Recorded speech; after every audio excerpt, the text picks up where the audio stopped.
Hi, I'm Olivia, and today's Happy Nugget comes from F. Scott Fitzgerald, who famously wrote The Great Gatsby, one of my favorite books. The Great Gatsby is beautifully written and incredibly insightful. I first read it when I was 16 years old as a sophomore in high school, and I still have that copy. One of my favorite passages is this. As I went over to say goodbye, I saw that the expression of bewilderment had come back into Gatsby's face, as though a faint doubt had occurred to him as to the quality of his present happiness. Almost 5 years. There must have been moments, even that afternoon, when Daisy tumbled short of his dreams. Not through her own fault, but because of the colossal vitality of his illusion. It had gone beyond her, beyond everything. He had thrown himself into it with a creative passion, adding to it all the time, decking it out with every bright feather that drifted his way. No amount of fire or freshness can challenge what a man will store up in his ghostly heart. Fitzgerald immortalized the 1920s in America and captured an era. But what he truly did was crystallize human emotion and behavior in a way that transcends time. He was born in St. Paul, Minnesota in 1896. In 1918, he met Zelda Zaire, who would later become his wife. In 1920, he published his first novel, This Side of Paradise. In 1922, he published The Beautiful and the Damned. And in 1925, he published The Great Gatsby, to great critical acclaim. He was an instant sensation. Society loved Fitzgerald and his lyrical, elegant, and dazzling prose.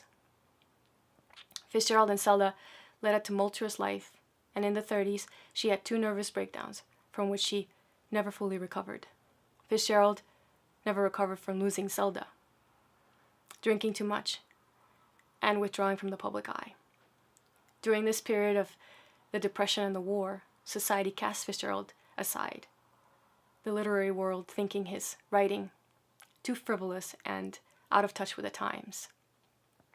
In 1934, he published Tender as the Night, and in Turnbull's biography, an acquaintance had this to say: "I have just this minute finished your book.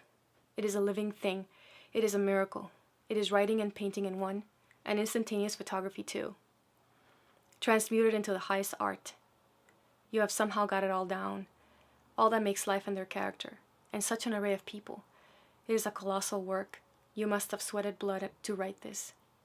And you might be 100 years old in your wisdom and knowledge of the hearts of men and women." At some point, Fitzgerald wrote this: "If you want to be a top-notcher, you have to break with everyone. You have to show up your own father.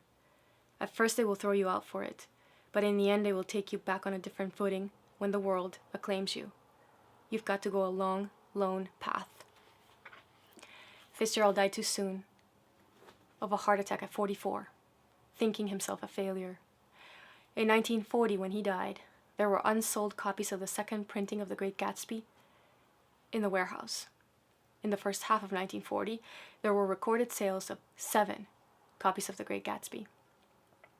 Today, The Great Gatsby is the most widely read, translated, admired, imitated, and studied 20th century work of American fiction.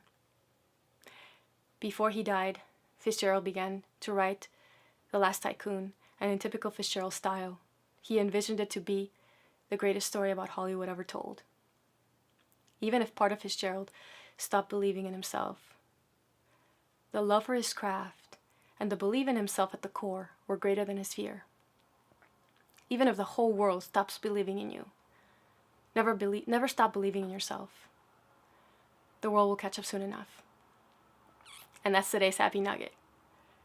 If you like this video, please like it, share it, and subscribe. As always, I link below the video everything I talk about.